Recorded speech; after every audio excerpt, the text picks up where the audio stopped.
One thing you need to understand is when it comes to picking what business model you want, there are a few factors. Everybody asks, what business model should I pick? Should I pick high ticket sales? Should I pick, drop shipping? Should I pick SMMA? Should I pick, blah blah blah, SaaS? Right. One of the first things that you need to understand, there are usually three, right? The first thing you need to understand, Pops, is what type of person you are. Okay? So, because certain business models play to specific individual strengths, right? And whether you possess these strengths sometimes are, innate, natural, right? For example, I am naturally good at sales because of the fact that I'm naturally extroverted, right? And being extroverted is like practicing the skill of sales because you practice communication. And sales is basically just communicating or somebody from how to get from point A to point B, and explaining the fact that they want, or not explaining that, or just emphasizing that fact. And to be honest, I used to read a lot of books. I'm a very very avid book reader, and because of that, my vocabulary has just increased over the years. Librarian 4 years running, head of the debate club. You get me? So because of that, I just believe sales is kind of what I'm good at, right? And that's what I've been doing the last 2 3 years. But obviously, you want to start moving towards agency work, then it's a little bit different. It's kind of selling at scale. That's marketing. That's kind of what I'm in now, right? Marketing is just sales at scale, right? But then now, understanding, right, what business model should I do? One of my cousins had really taught me this. Not like directly, but indirectly he taught me this, right? It was he picked a business model that had nothing to do with sales or interacting with people. And I asked him, just in general, why did he pick the business model? He goes, I just can't be us dealing with clients, because he tried SMA before. I can't be us dealing with clients, can't be us working with these type of people and stuff like that. I just wanna make bread, right? So he picked trading. Trading is the business model, one of the business models where you literally have to speak to nobody. It's you on the charts, right? And I've never been against trading. I've even tried trading in my past, but for me, trading, the only skill that you learn in life is trading. Right? You don't learn any. You learn maybe psychological skills and things like that, but you learn that in almost any business, right? So that's why I've kind of strayed away from trading and wanted to do something a little more entrepreneurial, right? But as a lot of traders would say, trading is one of the best ways to get you from zero to something, right? Because it is completely meritocratic, which means meritocratic just means you get what you work for, right? A lot of times when it comes to just normal online business agencies and stuff like that, you may be providing a service that is not, like you might be valuable, but you might just have the wrong market. I mean, the wrong target people that you're targeting, or there's a little bit of tweaks that needed to be added, changing your pitch. There's significant amount of variables that you need to control to be good at business in general, which is obviously why it teaches you a lot more skills, and and it takes a significantly longer, right? But then you see people going from 0 to 100 in a year or two of trading, right? But an online business thing might be a lot harder to crack, right? I see a lot of people going from finally hitting their first 10K a month after 2 years of online business, or 3 years, 4 years, right? And that's just because of the steep curve that it takes. But honestly, as I was saying, you need to understand what type of person you are in terms of what business model really suits you.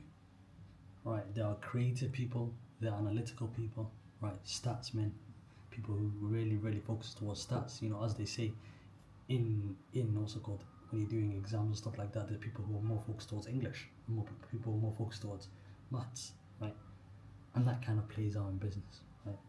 If you're more analytical and those type of things, maybe something like drop shipping would work because of the fact that it's significantly data driven.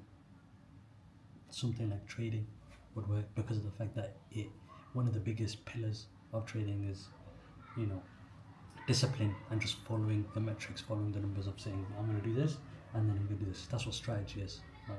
Every strategy that there is based upon discipline of following specific numbers, right? And all you measure is what's your win rate, what's your RR, these type of things, Mr. Reward and stuff like that. But then if you're more creative, then agency work may be more applicable because of the fact that every single time you start a business model, this kind of a caveat, but it's actually one of the most important things, is that every single time you start a business, not the most, you need to understand that this business will most likely not be the business that you end up making your first 10k or 15k a month or 30k a month with, right? Just because of the fact that it's your first business. The first one is always going to be the most difficult. For you to be successful with your first business is always going to be the most difficult, simply because of the fact that it's your first. It's easy to replicate skills, it's not easy to create skills, right? A lot of the time when you go from 0 to 10k, you have to create new skills and you have to learn, make mistakes, do some of things. But then when you get to 10k or 20k, then you understand, okay, maybe it's not about creating the skills, it's about replicating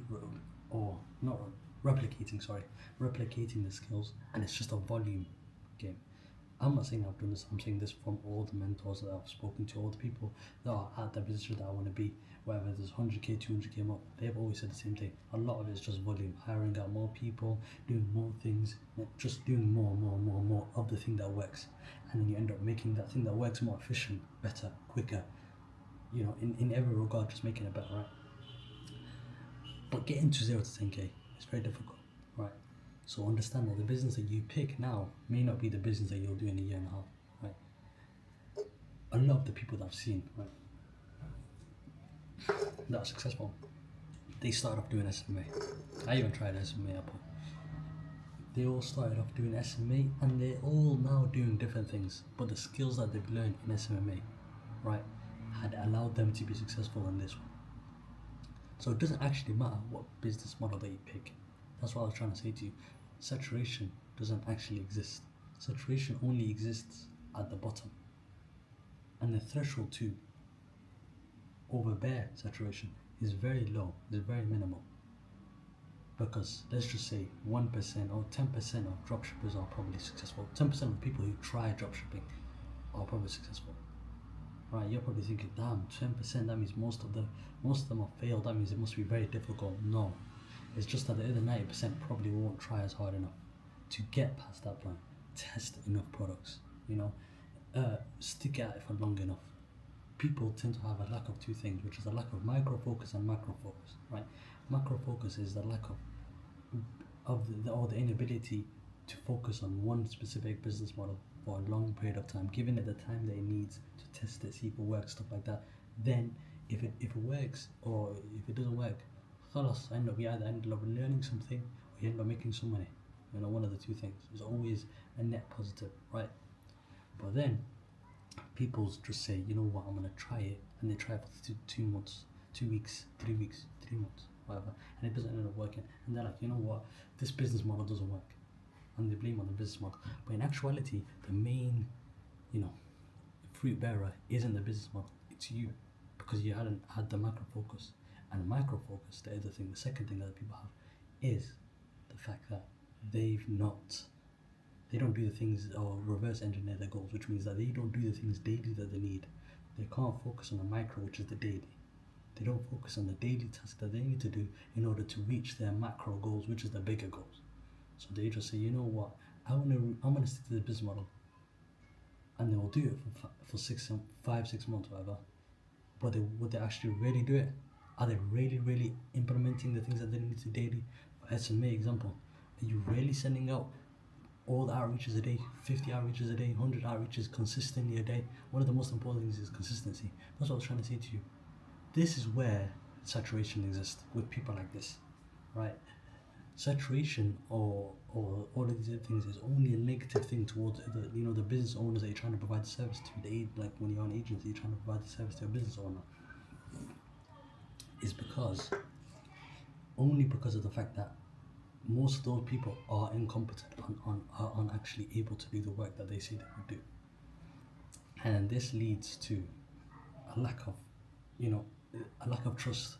There's a trust recession right now because of the fact that people believe, all of these people, all of these providers or whatever agencies are telling me that they can provide the service to me, and none of them actually do, because of the fact that they don't actually put in the work and say they don't actually learn any skills basically. right? So understand this. If you have a lack of macro focus and a lack of micro focus, because you need the both.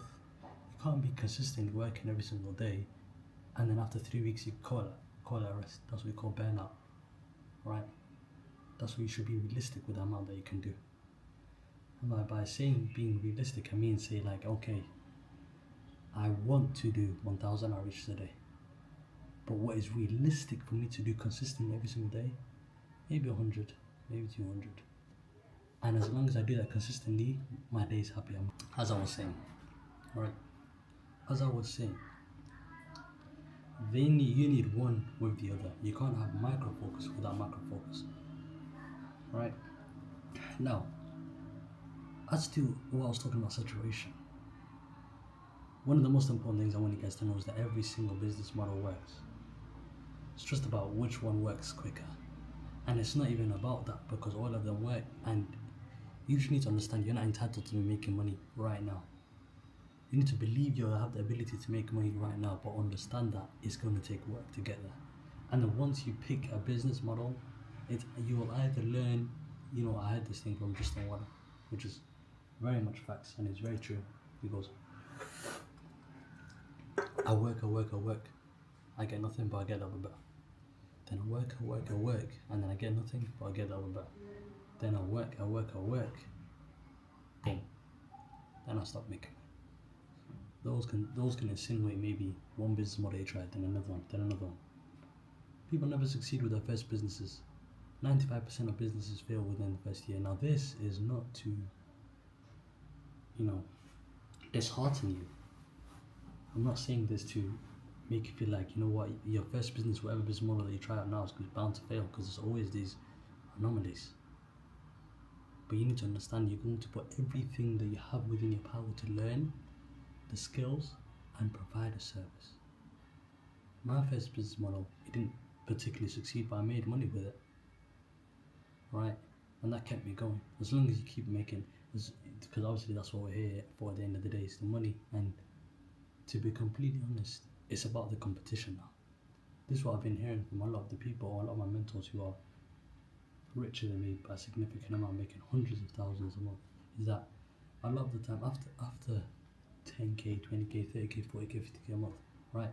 It now becomes about competition, and it now becomes less about the money, because at a certain point you can always buy any of the materialistic things. I probably like 50k a month. You can buy any of the materialistic things. It's not about material anymore. It's about competition. It's about state of mind, and it's about understanding. It's about self-improvement. It's about being the best that you can be, competing with yourself and competing with others. Because those people are crackheads. Once you get to that point, they're crackheads, right?